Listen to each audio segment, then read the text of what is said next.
વર્ષોથી સાચવી રાખેલા એમના તેજને એમણે દુર્યોધનને અજર બનાવવામાં વેડફી નાખ્યું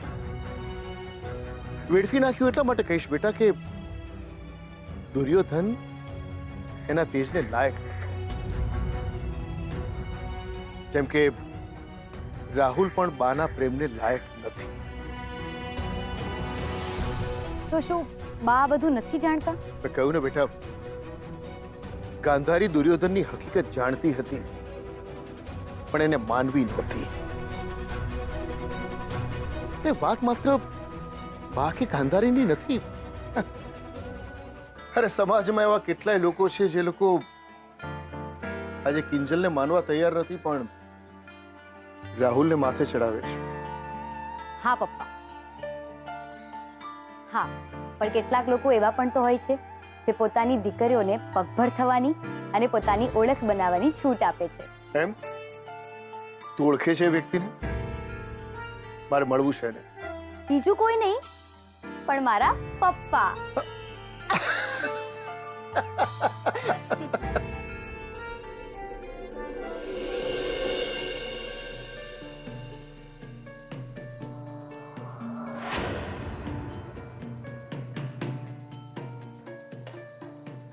પપ્પા સાથે વાત કરો. પપ્પા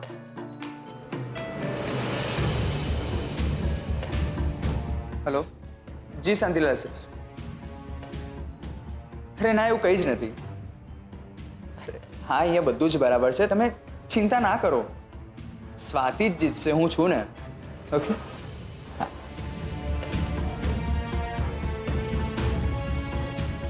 આ બધું શું છે સ્વાતિ? આ બધી વાત તારા પપ્પાને કરવાની શી જરૂર હતી? તો બીજું શું કરું? તમારા ફોર્મ્યુલા નંબર 2 શું હતો એ હવે મને ખબર પડી. મને અંધારામાં રાખીને તમારે પેલી બીજલને આગળ કરવી હતી. ખસકી ગયું છે તારું? હા, કારણ વગરના શું કરવા સીન ક્રિએટ કરે છે? એમ ને જે તમે કરી રહ્યા છો એનું શું? આપણી વચ્ચે શું નક્કી થયું હતું કે બીજલને આપણે અહીંયા જીતવા દેશું ને એ બેફિકર થઈ જશે ને પછી હું આગળ નીકળી જઈશ. થયું હતું ને નક્કી? તો પછી પેલી કિંજલની સામે બધી વાતમાં હાય હા કરવાની શું જરૂર હતી? જરૂર હતી, કારણ કે જ્યારે આપણે પ્લાન બનાવ્યો ત્યારે સ્પોન્સર સીનમાં નહોતા, અને જો બીજલ સ્પોન્સરની સામે જીતી જશે તો એને મારી પાસેથી મોંઘા એનર્જી ડ્રિંક્સ લેવાની જરૂર નહીં પડે, અને જો બીજલ મારી પાસેથી એનર્જી ડ્રિંક નહીં લે તો એ ટેસ્ટમાં ડિસ્ક્વોલિફાઈ કઈ રીતે થશે?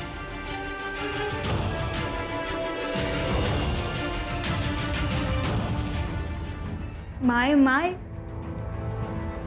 Akshay sir, I am sorry.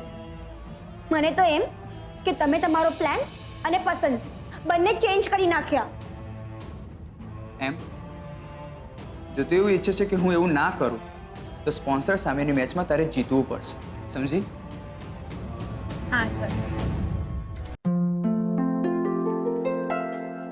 આલ્યો અન્ના, આ તમારી ચા અને નાસ્તો, અને હું ચાલ્યો ભણવા.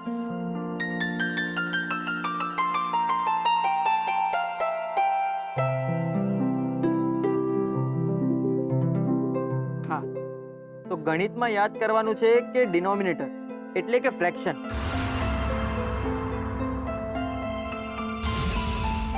એ સેમ પણ હોઈ શકે અને અલગ પણ હોઈ શકે. Like fraction, unlike fraction. ઉત્તરીણી, આ શું છે? કિંજલબેન, હા, જરા મને સમજાવો ને, આ ગણિતમાં મિક્સ ફ્રેક્શન એટલે શું હોય? ગણિત. ભાઈ તું ગણિતમાં તો મને કંઈ ના પૂછે ને તો જ સારું, કારણ કે તને ખબર તો છે કે મેં BA પણ માંડ પાસ કર્યું છે.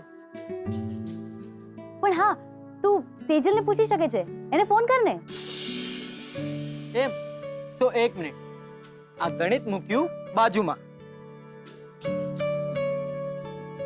અને આ છે ભાષા વિહાર. આ કવિતા જરા મને સમજાવો ને. અને એમ પણ તમે તો કવિતામાં કાંઈ એક્સપર્ટ થઈ ગયા છો ને કાંઈ? ઓકે ભાઈ, નાકની વાત છે એટલે સમજાવવું જ પડશે.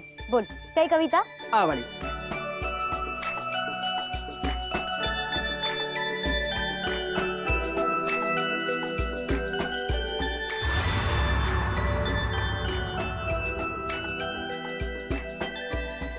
Thank you Kinjalben.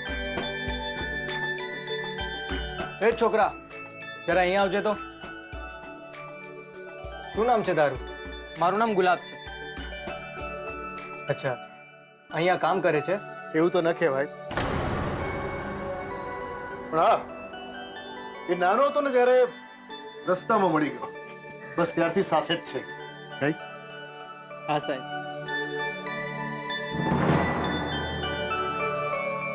આ અનાથને તમે સહારો આપ્યો, નહીં તો હું બસ બહુ નહીં બોલવાનું. ખૂબ મહેનતુ છે, હા?